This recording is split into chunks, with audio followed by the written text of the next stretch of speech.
If you could, Dr. Shafer, if you could just, using those items, if you could walk us through how you would One of the things that remove the items. Just a moment. Yeah, one of the things we agreed to is I wasn't going to object to these items, but I wanted to take a look at them before they were demonstrated to the jury. Could I? That's correct, yeah. I showed them to him in the box. You want to approach, or would you like Mr. Waldman to bring it back to you? Well, I could approach, but he's already on his way, so. Yeah. Now he's running back, so I could bring them. that's all right.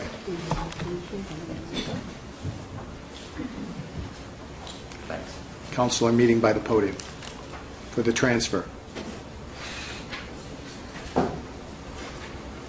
Thanks, Tom. Appreciate it. Thank you, Mr. Chernoff, Mr. Flanagan, Mr. Waldman. Please. All right. This is a 20 cc syringe. It has a plunger with a rubber stopper, which makes a nice airtight seal inside the syringe.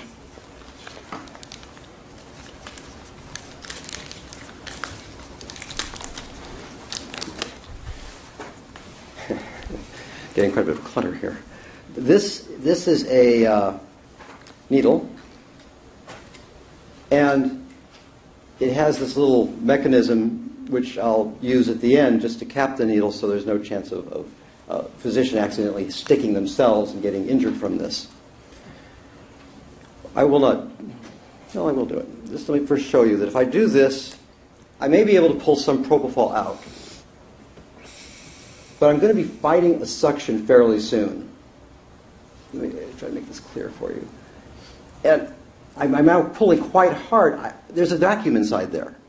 So I can't draw out any more than that. What I have to do instead is I have to put air into the syringe. So now I have 15 cc's of air in this syringe. When I put the air into the syringe, and there was actually a vacuum, I'm going to, forgot it. But now that I put the air in, what I will do, and I'll try to make you can see it on the top here, I'm going to inject the air, and there are bubbles forming on the top here. And as I inject the air, now I can pull the propofol out.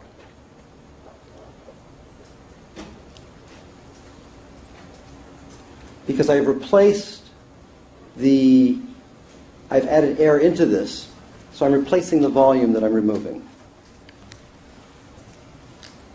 And then it takes a couple steps of injecting air and removing propofol in order to draw up the drug. So as you're doing this, you're pausing and pushing in more air so you can withdraw more propofol? Yes.